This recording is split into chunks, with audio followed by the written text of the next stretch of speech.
हमारे चैनल को सब्सक्राइब करें और वीडियो सबसे पहले अपने मोबाइल पर पाने के लिए बेल आइकन को दबाएं।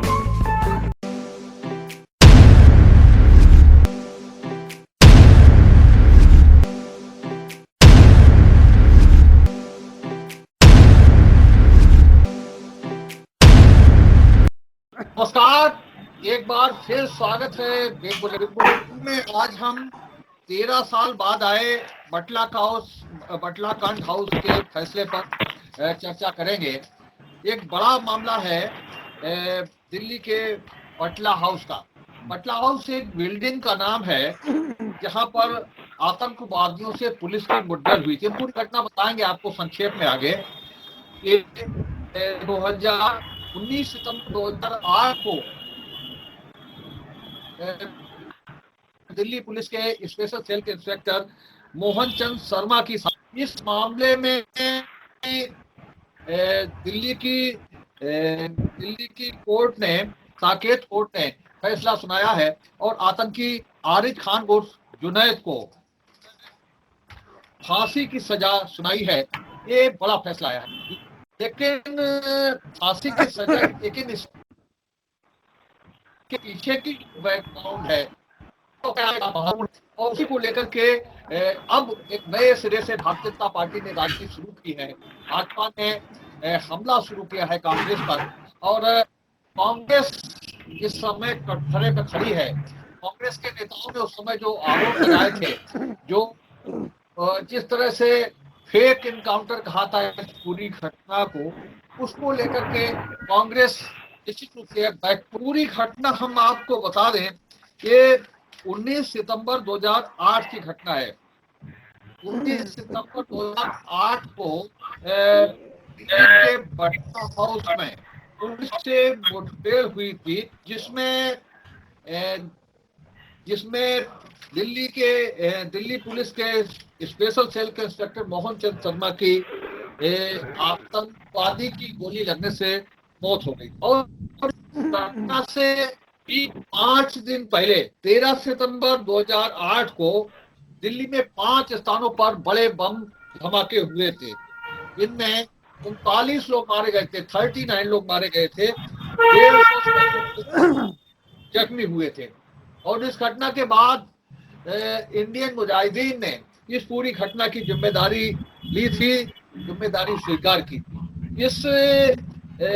इस घटना को लेकर के जो बम धमाके हुए थे, इस घटना से संबंधित 5 आतंकवादी बटला हाउस में छिपे हुए थे और यहीं पर मुठभेड़ हुई थी पुलिस की, दिल्ली पुलिस की। इसमें जो स्थिति बाद में आई, उसमें दो आतंकवादी फरार हो गए थे। दो आतंकवादी इसी इनकाउंटर में मारे गए थे और एक आतंकवादी पांच आतंकवादी इस बिल्डिंग में छिपे हुए थे। 2 आतंकवादी इनकाउंटर में मारे गए थे, दो फरार हो गए थे, एक आतंकवादी पकड़ा गया था। ये 5 आतंकवादियों की स्थिति थी। और उसके बाद में दिल्ली ये इनकाउंटर की जांच की मांग कांग्रेस की तरफ से की गई थी। खासतौर से दिग्विजय सिंह का बयान आया था, जो दिल्ली के जो मध्य प्रदेश के पूर्व मुख्यमंत्री हैं, उत्तर प्रदेश के प्रभारी हैं, उन्होंने इस पूरे मामले को फेक इनकाउंटर कहा था और न्यायिक जांच की मांग की थी। इसके बाद में 2012 में चुनावी सभा में पूर्व केंद्रीय मंत्री सलमान खुर्शीद ने कहा था, उनका एक भाषण चर्चित हुआ था कि हमने कांग्रेस अध्यक्ष सोनिया गांधी को इस इनकाउंटर की तस्वीरें दिखाई तो उनके आंसू फूट पड़े।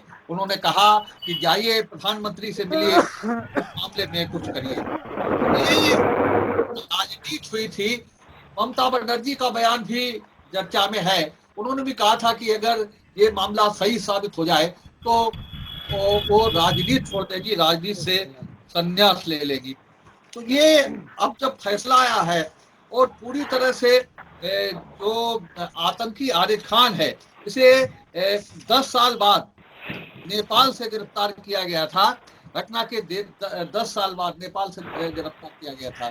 तो अब जब आतंकी को कोर्ट ने स्वीकार किया है कि ये कोर्ट ने पूरी घटना को जिस तरह से देखा है, समझा है और आतंकी आरिफ खान और जनरल को फांसी की सजा सुनाई है, उसके बाद में जो बयान उस समय उठ रहे थे, जो लोग जो जिन बयानों में इस पूरे एनकाउंटर को फर्जी बताया जा रहा था, वो सारी स्थितियां अब सबके सामने आ गई हैं।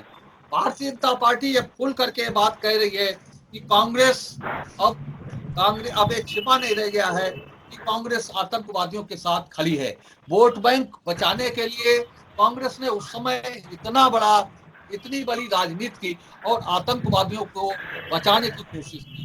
तो ये स्थितियां हैं। कांग्रेस भाजपा की तरफ से कांग्रेस अध्यक्षा से कहा जा रहा है कि क्या वो अब इस पूरी घटना को लेकर के माफी मांगेगी है, जिसमें एक लड़के के केवल सर पे गोली लगी हुई थी। दहशतगर्दी में एनकाउंटर होता है तो यहां गोली लगना नामुमकिन है। माननीय प्रधानमंत्री जी ने ये पूरा प्रकरण ह्यूमन राइट्स कमीशन को दिया था, जिसमें कि जजेज उसके मेंबर होते हैं, लेकिन वहां भी मुझे फिर इस बात की तकलीफ है कि जिन लोगों को शिकायत थी ह्यूमन राइट्स कमीशन ने उनको सोनिया गांधी जी को उस हादसे की हमने तस्वीरें दिखाई तो उनके आंसू फूट पड़े और उन्होंने हाथ जोड़कर कहा कि ये तस्वीर मुझे मत दिखाओ, फौरन जाओ वजीर आजम से बात करो। हमने वजीर आजम से भी बात करी, बहुत मामला आगे बढ़ा। आगे बढ़कर ये भी तय हो गया था कि इसकी जांच कौन करेगा, कौन सा सुप्रीम कोर्ट का चीफ जस्टिस जो रिटायर्ड है वो इसकी जांच करेगा।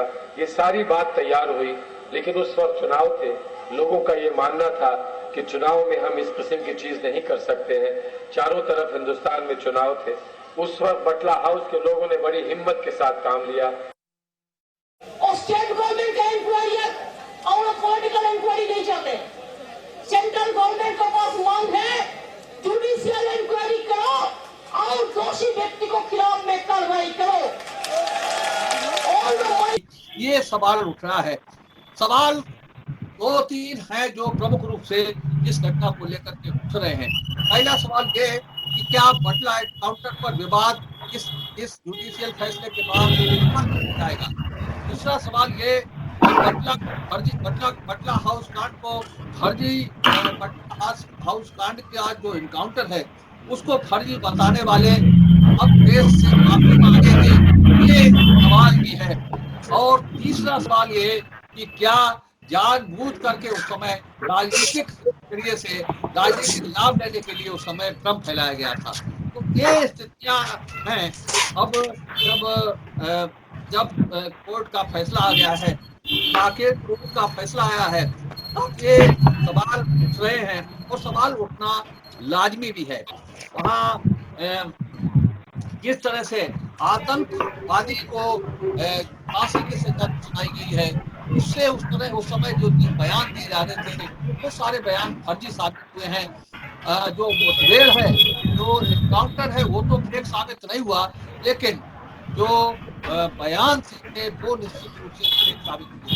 हम इसी विषय पर आप चर्चा करेंगे। आज हम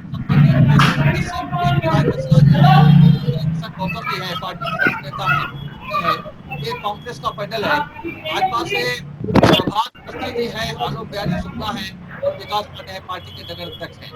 और इसके अलावा समाजवादी पार्टी पैनल खुला है और इस पर हम चर्चा की शुरुआत करेंगे। हम शुरुआत करेंगे कि जो स्थितियां सामने आई है, जो फैसला सामने आया है, इसके बाद क्या कांग्रेस के अध्यक्ष देश से माफी मांगेंगे? क्या सवाल ये है कि क्या कांग्रेस देश से माफी मांगेगी इस फैसले के बाद में? केवल इस पर बोलिए थोड़ा सा। बहुत लोग हैं आज की डिबेट में। इस पे माफी मांगने का सवाल नहीं है। ये देश की न्यायपालिका पे गर्व करने का दिन है। उसने आतंकवादी को सजा दी है और सनातन धर्म भी ये कहता है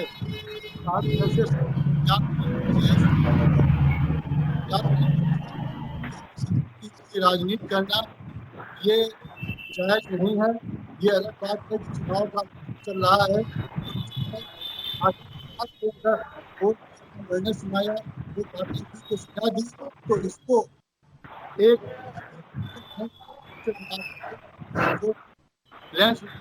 की आवश्यकता नहीं है।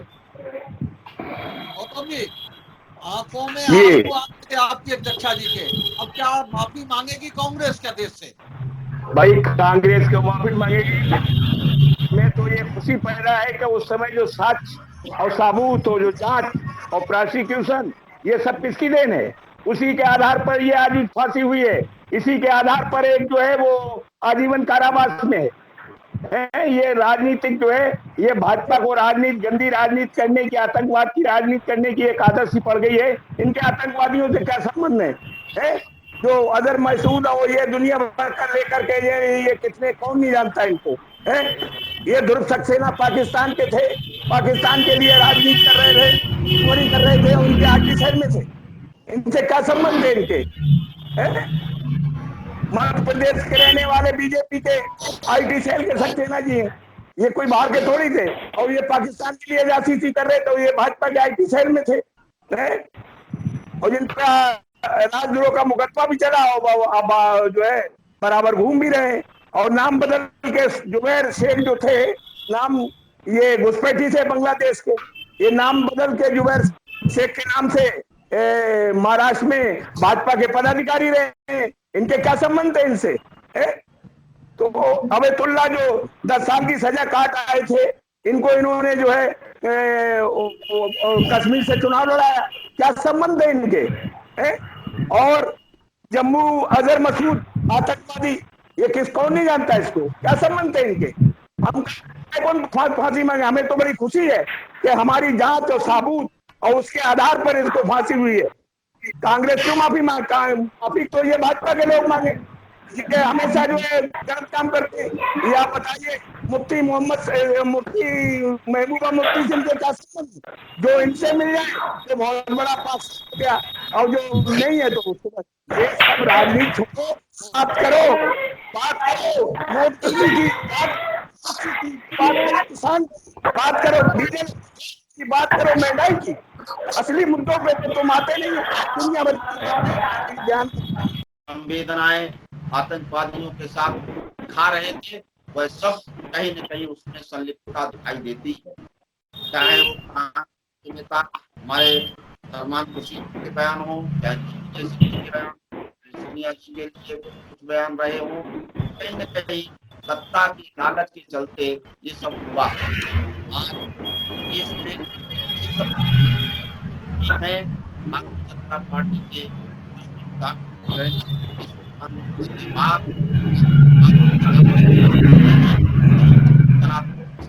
वर्चस्व बढ़ा, जम्मू कश्मीर में आतंकवाद देश मान बिंदुओं पर काम होना शुरू हुआ। और इस देश के सम्मान के लिए जो काम नरेंद्र मोदी जी के द्वारा इस विश्व समाज में हुआ, उसका कोई जवाब आज पूरे विश्व समुदाय के पास बोलिए आज लुप्त प्राय हो गई है। और इस पर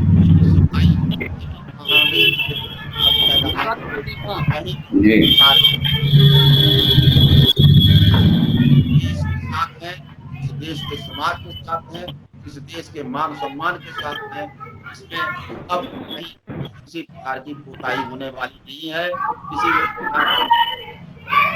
भाई साहब, और ये काम जिस तरीके से ये फैसला आया कि उस नीति के चलते ये सब चलता रहा। बोलिए भाई साहब, जिस तरीके से ये फैसला आया, निश्चित तौर पर लोकतंत्र में अगर देखा जाए तो न्याय की जीत हुई है। आपने भी ये बिल्कुल स्पष्ट रूप से अपने वक्तव्य में कह दिया था। जिस तरीके से सलमान साहब ने, देश के इतने बड़े नेता ने, दिग्विजय सिंह ने, 2 बार के मुख्यमंत्री, इतने बड़े नेता ने इस एनकाउंटर पर प्रश्न चिन्ह लगाए और यहां तक कह दिया गया कि देश कांग्रेस की माता, मैं माता इसलिए बोल रहा हूं, मुझे लगता है कुछ पैनलिस्ट को बुरा लगेगा, लेकिन इस स्थिति को स्पष्ट कर दें और मेरे अज्ञान को दूर कर दें, जिससे मैं पुनः उन्हें माता ना कहूं। ये मेरा अज्ञान दूर कर देंगे तो बेहतर रहेगा। मैं पुनः उन्हीं शब्दों पे आता हूं कि कांग्रेस की माता आदरणीय श्रीमती सोनिया गांधी जी पूरी रात इस इनकाउंटर के बाद रोई थी। किसकी मौत पे रोई थी? उन आतंकवादियों की मौत पे।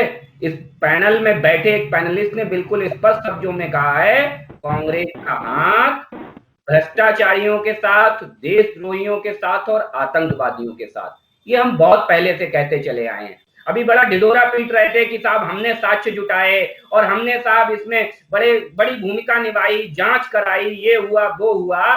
और आप समझिए कहते कहते ये भूल गए कि हमारे ही देश के कानून मंत्री ने ये कह दिया कि सोनिया जी रोई। क्या जो पार्टी सरकार चला रही थी वो इतनी अनभिज्ञ थी कि उसे ये पता ही नहीं था कि दिल्ली पुलिस ने एक इनकाउंटर किया है और वो इनकाउंटर फर्जी है? ये स्वयं में एक बड़ा प्रश्न उठाता है। दूसरा, मैं हमेशा से कहता हूं कांग्रेस की एक नियति होती है, एक कांग्रेस का तरीका है, सिस्टम है। आपने देखा होगा कांग्रेस कैसे प्रताड़ित करती है, कसाब को मेहमान बनाती है और हिंदू आतंकवाद जैसा शब्द लेकर जाती है और कर्नल पुरोहित और साध्वी प्रज्ञा के ऊपर क्या क्या यातनाएं दी जाती है एनआईए के माध्यम से, अन्य माध्यमों से। ये पूरे देश ने देखा किस तरीके की राजनीति कांग्रेस करती है, पूरा देश जानता है। मालेगांव बम ब्लास्ट, पूरा देश ये जानता है किस वजह से मालेगांव बम ब्लास्ट हुए। जब अब्दुल करीम तेलगी ने अपने नार्को टेस्ट में चीनी मिल के बादशाह, चीनी साम्राज्य के बादशाह शरद पवार का नाम लिया, उसके चंद दिनों के ही अंदर मालेगांव बम ब्लास्ट होते हैं और हिंदू आतंकवाद का एक सगुफा इस देश में छोड़ा जाता है, जिसकी हवा सुप्रीम कोर्ट ने निकाल दी है, जिसकी हवा सुप्रीम कोर्ट ने निकाल दी है। पुनः एक मुद्दा निकल के आया और वो आया कि आप जो है बाटला हाउस एनकाउंटर, उसकी भी हवा आज न्यायपालिका ने निकाल दी है। आपने डिबेट के माध्यम से ये मांग की कांग्रेस से कि कांग्रेस इस देश से माफी मांगे। मुझे तो लगता है कि माफी मांगते मांगते ये बूढ़े हो जाएंगे। इन्होंने इतने कर्मकांड किए हैं इस देश की जनता के साथ कि ये माफी मांगने के लायक भी नहीं बचे हैं अब आज। इसीलिए मुझे जैसे ही आपने कहा कि माफी मांगे और ये इधर उधर की बातें करने लगे, ये भूल गए कि एंकर ने देश से माफी मांगने की बात की है, ना कि भाजपा से माफी मांगने के लिए। जब ये देश से ही माफी नहीं मांग सकते अपने कर्म कांडों के लिए, तो जनता से, हमसे, आपसे ये कैसे न्याय करेंगे? ये बिल्कुल स्पष्ट हो चुका है। और कांग्रेस कंठ तक भ्रष्टाचार में डूबी थी, अब नई नई परतें खुल रही हैं कि आतंकवादियों की भी कैसी सरपरस्ती हासिल रही है कांग्रेस को। ये जग जाहिर है। इनकी स्वयं की नेता की हत्या होती है, राजीव जी की हत्या होती है, उसमें जिसका प्रमुखता से नाम आता है नलिनी का। आखिर क्या वजह होती है कि सोनिया गांधी उसके प्रति नर्म रुख अपनाती हैं? क्या कांग्रेस का कोई भी साथी मुझे इस बात को लेकर बताएगा कि कांग्रेस क्या इतनी उदार है कांग्रेस की अध्यक्षा कि वो उसके प्रति इतनी, एक आतंकवादी साजिश के प्रति इतनी नर्म हो जाती हैं? मुझे तो लगता है कि इसमें भी साजिश है। मैं मांग करता हूं कि इसकी भी जांच होनी चाहिए और इसकी जांच अगर होगी तो एक और बड़ा पहलू इस देश के सामने उजागर होगा। अनिल कुमार जी आप बोल लीजिए पहले। अनिल जी, अनिल जी, हाँ बोलिए अनिल जी। अनिल जी बोलिए।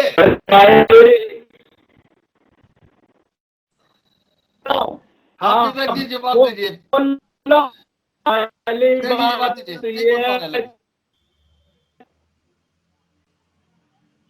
अनिल जी नहीं बोल पा रहे, विवेक जी जवाब दीजिए।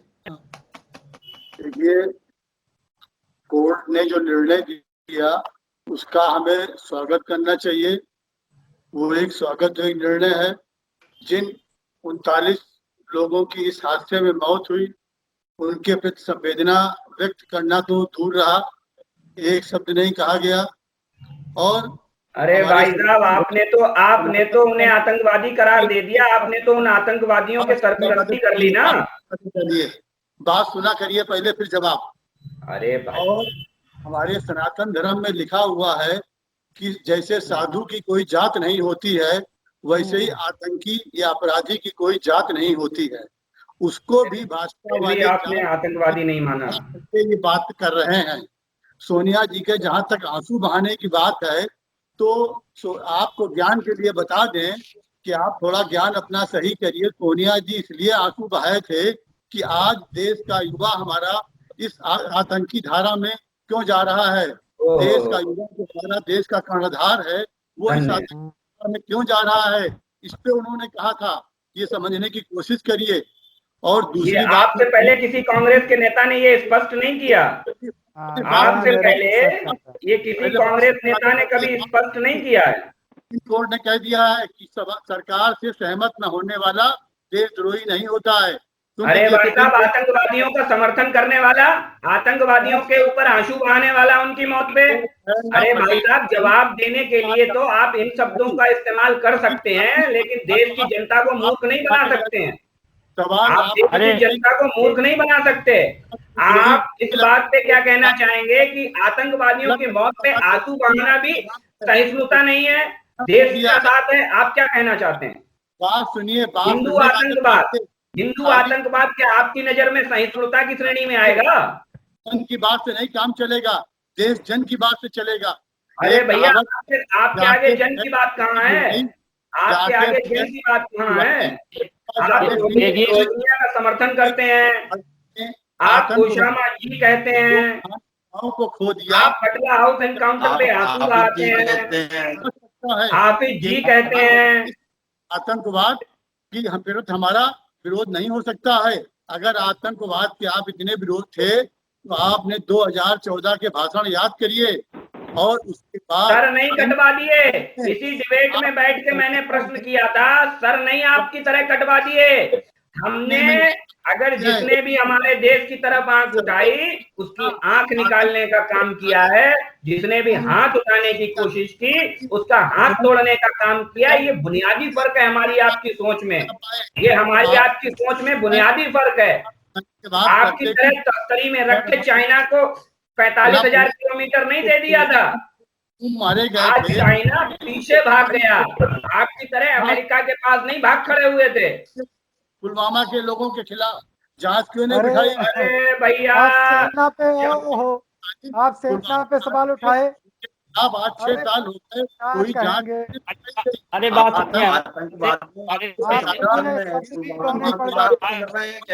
सरकार में गिराया गया उससे कहीं कम दौड़ में आप हैं। पूरी तरह मोदी सरकार फेल हुई है।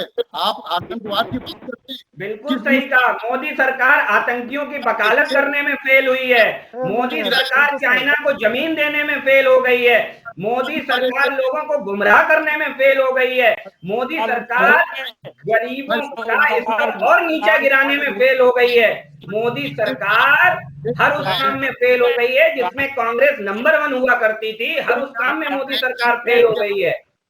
और हमें गर्व है कि मोदी सरकार आपके गुमराह की राजनीति, आपके नकारेपन की राजनीति में फेल हो गई है। इस बात से हमें गर्व है। 5 राज्यों के सामने है।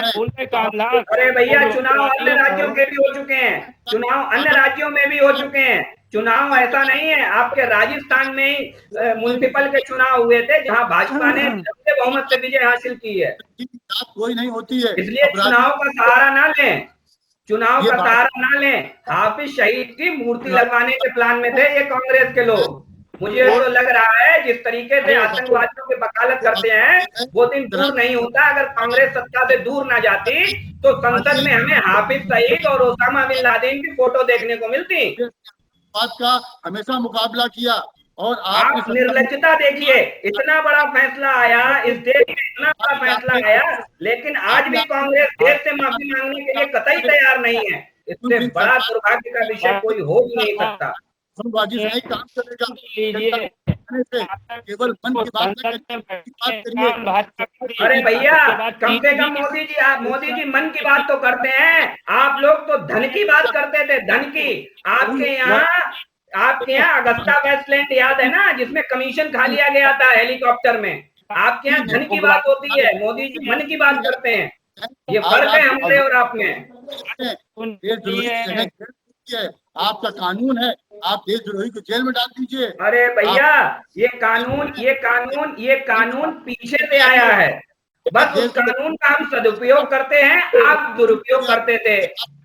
आप दुरुपयोग करते थे, हम सदुपयोग कर रहे हैं। हम किसी आतंकवादी को सेल में बैठाल के बिरयानी नहीं खिलाते हैं, करोड़ों रुपए उसके खाने और खर्चों में नहीं खर्च कर देते हैं। बात जवाब नहीं दे सकते आप ये। अरे भाई साहब, आप जवाब दे दीजिए ना, आप जवाब दे दीजिए। क्या ओसामा जी कहना ठीक है? क्या सोनिया जी के आंसुओं की जांच नहीं होनी चाहिए कि वो आंसू आपके हिसाब से वो आंसू उनके लिए थे और आदरणीय सलमान साहब के अकॉर्डिंग आंसू जो है वो आतंकवादियों के लिए थे? आप मांग करिए, इसकी जांच होनी चाहिए सोनिया जी के आंसू। कांग्रेस के प्रवक्ता इतने विस्मय प्रस्तुत हैं कि ये मांग करें देश की सरकार से कि सोनिया गांधी के आंसुओं की जांच होनी चाहिए। खुर्शीद जी क्या है? एक पार्टी के नेता है हमारे। अरे भैया देश के सारे सलमान खुर्शीद क्या है? अरे अनिल जी बोल पाएंगे? आज जितने सैनिक मारे गए 6 सालों में, उन्होंने 10 सालों में उतने नहीं मारे गए। उनके खिलाफ 42,000 ये डेटा वाकई में आपके पास है, आप धन्य हैं। तो मरवाने के दोषी हैं आप। चीन के साथ जवान शहीद हुए, उठा के देखिए। जांच नहीं करा पाए, नाम नहीं आ पाया। जिसकी गाड़ी में ब्लास्ट, उसका नाम नहीं आ पाया। अब आप देशभक्ति की बात करते। अब तो सुप्रीम कोर्ट ने कह दिया है कि सरकार से राय का सहमत होने का मतलब देशद्रोही नहीं है। अरे भैया, देश से सहमत होने का तो आतंकवादियों से सहमत होने का। अच्छा, हमें केवल एक सवाल का जवाब दे दीजिए। Hafiz Saeed, Osama bin Laden और बटला हाउस में मारे गए आतंकवादियों से सहमत होने को क्या बोलेंगे आप? उससे सहमत होने को क्या बोलेंगे? चलिए, सरकार से मत सहमत होइए, हमें कोई दिक्कत नहीं है, लेकिन देश से तो सहमत होंगे ना आप, कि देश से भी सहमत ना होने का ठेका उठा लिया है आपने।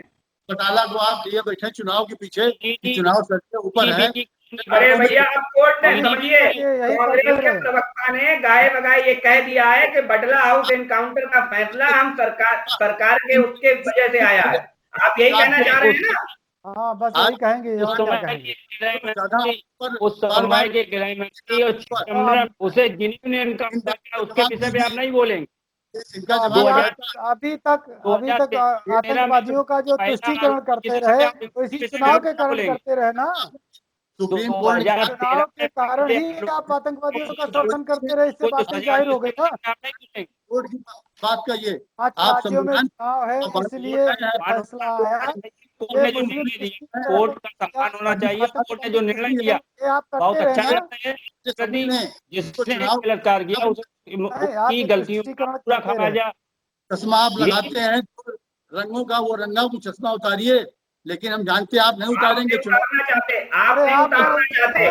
वो देश से माफी मांगने से कतरा रहे हैं, जो देश से माफी मांगने में कतरा रहे हैं, वो हमसे कह रहे हैं चश्मा उतारिए। आपको देश से माफी मांगने में शर्म आती है? इस तरीके से आप राजनीति नहीं समझ में आ रहा। आलोक जी बोलिए, चलिए आलोक जी 1 मिनट। हाँ शेखर भाई, इनका दोहरा चरित्र है, ये आप बिल्कुल तय मान लीजिए। ये हमने कहा पहले से कि इनका हाथ देशद्रोहियों के साथ, आतंकवादियों के साथ, टुकड़े टुकड़े गैंग के साथ, भ्रष्टाचारियों के साथ, सरकार के साथ नहीं, देश की जनता के साथ नहीं है। इनका हाथ सेना के साथ नहीं है, इनका हाथ देश जनता के साथ नहीं है, इनका हाथ देशद्रोहियों के साथ है, टुकड़े टुकड़े गैंग के साथ है। आपने कार्रवाई की, उन्होंने ओसामा जी का, हाफिज सईद जी का, हिंदू आतंकवाद का, आपने क्या कार्रवाई की उनके खिलाफ? अगर आपका हाथ आतंकवादियों के साथ नहीं है तो आपने क्या कार्रवाई की? आप बताइए। सलमान गांधी के बयान, रिकॉर्डेड बयान है कि उन्होंने कहा सोनिया जी रोई, आपने क्या कार्रवाई की? आपको की लड़ाई के बाद इतना बुरा गंदी राजनीति में डूबे लोग हैं। आप नहीं चाहते कि देश हमारे बचाना चाहते हैं। अच्छे वेपन्स नहीं थे, किया जाता है। रविशंकर प्रसाद ने जिस तरीके से प्रेस कॉन्फ्रेंस की, प्रेस के ऊपर प्रेस कॉन्फ्रेंस की, जब कहा कि सेना के पास प्रेस कॉन्फ्रेंस की, गंदी राजनीति कर रही है। बिठा कांग्रेस नहीं है बात की, नहीं किया। ना कि अपनी सेना को मजबूत करने के लिए। अरे आप वो लोग हो जो आतंकवादियों को भटके हुए बालक भटके हुए बच्चे बोलते हो। फैसला हो जाएगा पुलवामा ये। की जांच नहीं हुई, तभी पुलवामा की जांच नहीं हुई। आप कांधार प्रतिबंधित किया आपको। आप देखिए कितने आतंकवादी मारे, हथियार नहीं चला सकती है ना, डंडे नहीं चला सकती। रिकॉर्ड देखिए आप। भटके हुए बच्चे हैं। अभी पुलवामा की जांच नहीं हुई, अभी एक नाम नहीं निकल के सामने आया। आप इस भक्ति की बात किया था, देश की जनता जान ये चुकी है। कहीं ना कहीं चुनाव के तहत पूरी प्रोपेगेंडा फैलाया हुआ है। मीडिया पूरी तरीके से प्रेशर में काम करती है। 60-60 की जांच होनी चाहिए। जब कुछ नहीं बचता है कांग्रेस के पास तो मीडिया पे ठीकरा फोड़ देते हैं, जब कुछ नहीं बचता है तो ईवीएम पे ठीकरा फोड़ देते हैं, जब कुछ नहीं बचता है तो पाकिस्तान चले जाते हैं। मुझे लगता है कांग्रेस उन भटके हुए कश्मीरी युवाओं की तरह है जो पत्थरबाजी करते थे। कांग्रेस आज की डेट में भटके हुए युवाओं की तरह है, पत्थरबाज भटके हुए युवाओं की तरह है कांग्रेस। क्या होता है ऐसे डिबेट में बैठ के देशद्रोही कहना और भाषण में कहना। आप कह रहे हो ना, आप ही दुनिया भर के और क्या कहें आप, और आप क्या कहें जो आप आपको पता है। आप ओसामा जी बोलते हैं, ज्यादा आपको रात भर नींद नहीं आती है। आपको क्या कहें बताइए। राम के नाम पे आप तो राम के अस्तित्व को नकारने वाले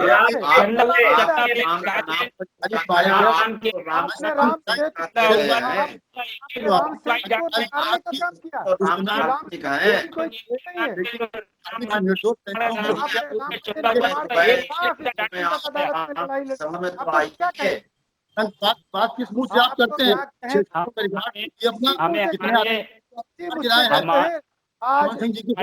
साथी आएंगे पूर्व में राम के नाम पे जो चंदा होगा उसका कोई इनके पास है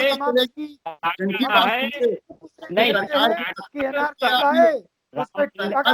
उमराई की बात बताइए, राम के नाम पे चंदा लिया, आपके पास कोई क्या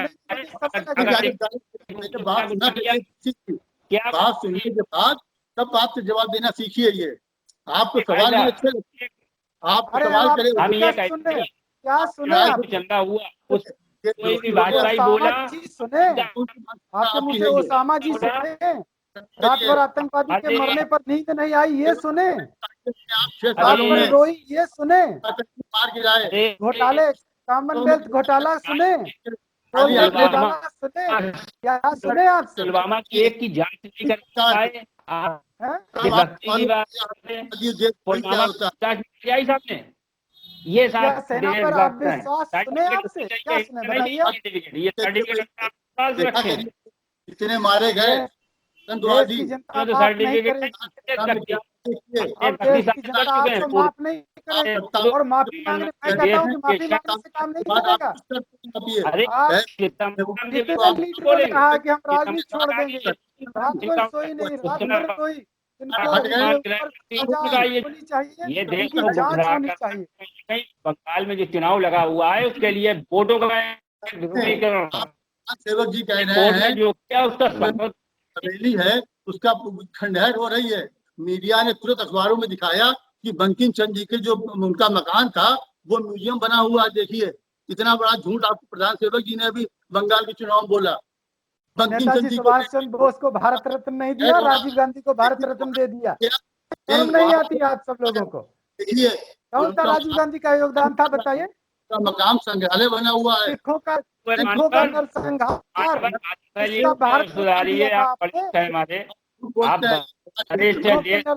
भारत रत्न दिया था। गोडसे में राष्ट्रभक्ति न सिखाए, गोडसे के राष्ट्रभक्ति तो राष्ट्रभक्ति सुनिए ना, ये राष्ट्रभक्ति का ठेका कांग्रेस ने लिखा लिया है। इनके संस्थापक ह्यूम, विदेशी संस्थापक जिस पार्टी की हो उसकी आइडियोलॉजी आतंकवादियों के ही साथ होगी, विदेशियों के ही साथ होगी। इसीलिए राहुल गांधी छुट्टियां मनाने विदेश चले जाते हैं उन्हें गाय बगाए विदेश पसंद आता है, राजीव जी को विदेश पसंद आया और विदेश आके उन्होंने हिंदुस्तान में बता दिया, हिंदुस्तान उन्हें पसंद नहीं आया। ये ऐसे लोग हैं, इसलिए इन्हें हिंदुस्तान से प्रेम नहीं है, इन्हें आतंकवादियों से प्रेम है, इन्हें विदेशियों से प्रेम है, और इन्हें राम से नफरत है। आप अपना समझिए, बात हो रही है आतंकवादी की और ले आए भगवान राम को बीच में। ये दिखाता है कांग्रेस का चरित्र। इनका पेट मात्र से नहीं भरा कि राम काल्पनिक हैं, राम काल्पनिक हैं, और ये हर मुद्दे पर बात होती है आतंकवादियों की, ले आते हैं राम को बीच में, भगवान राम के बीच में ले आते हैं। ये इनकी निर्लज्जता का इससे सटीक उदाहरण कोई हो नहीं सकता। मंदिर बन जाने की जितनी पीड़ा कांग्रेस को हुई है, मुझे नहीं लगता इस पृथ्वी धरती पर किसी प्राणी मात्र को हुई होगी जितनी पीड़ा कांग्रेस जनों को हुई है मंदिर बनने पर। ये तो हो गया है, क्योंकि ये बात आतंकवाद की होती है, भगवान राम को बीच में ले आते हैं। काल्पनिक राम कहने मात्र से पेट नहीं भरता है इनका। अरे भाई साहब, आतंकवादियों पे चर्चा कर लीजिए। आपकी नजर में आतंकवाद का चेहरा होता है, अगर चेहरा नहीं होता तो सोनिया जी रोती है और यहाँ पैनलिस्ट हमारे उनके आंसुओं की गणना आज कर लेते हैं। इतने सालों में उनके आंसुओं की गणना कोई नहीं कर पाया, उनके आंसुओं का परीक्षण कोई नहीं कर पाया। बड़ी बड़ी एजेंसियां फेल हो गई कि सोनिया जी के आंसू आतंकवादियों के लिए बहे थे या साहब उन बच्चों को क्या हो रहा है इस पर बहे थे। तो जो आतंकवादी हैं वो बच्चे हो गए। अभी ये कहा जा रहा था कांग्रेस के प्रवक्ता द्वारा कि आतंकवादियों का कोई धर्म नहीं होता, कोई जात नहीं होती है, और अभी इसी डिबेट में कांग्रेस के प्रवक्ता कह रहे थे कि जिन आतंकवादियों के मरने पर सोनिया जी ने आंसू बहाए वो बच्चे थे, इसलिए सोनिया जी ने आंसू बहाए। तो हर आतंकवादी आपकी नजर में बच्चा है। कांग्रेस की निर्लज्जता इससे बेहतर कुछ हो नहीं सकती। इनकी नजर में हर आतंकवादी बच्चा है। इतने साल में कांग्रेस का प्रवक्ता इतना बढ़िया उदाहरण नहीं दे पाया जितना फरीदाबाद में बैठे महोदय ने आज सोनिया जी के आंसू उदाहरण दिया। आज की चर्चा को यही समाप्त कर रहे हैं। फिलहाल ये स्थिति है कि कांग्रेस देश से माफी मांगने नहीं जा रही है। ये स्थिति है, तमाम से तथ्य रखे गए कांग्रेस की तरफ से, भारतीय जनता पार्टी की ओर से फिर इस चीज को दोहराया गया है, तमाम पुरानी चीजें सामने रखी गई, लेकिन कांग्रेस इन अपने उन नेताओं के बयानों को फेक कहने को तैयार नहीं। आज की डिबेट में भाग लेने के लिए विवेक मिश्रा जी का, श्री किशन गौतम जी का, प्रभात अवस्थी जी का, विकास जी का, आलोक जी का, वरुण त्रिपाठी जी का बहुत बहुत धन्यवाद, अनिल गंगवार जी का। कल हम फिर मिलेंगे एक नई चर्चा को लेकर, एक नई डिबेट को लेकर के। तब तक के लिए इजाजत दीजिए। शुभ रात्रि। सभी को प्रणाम, सभी को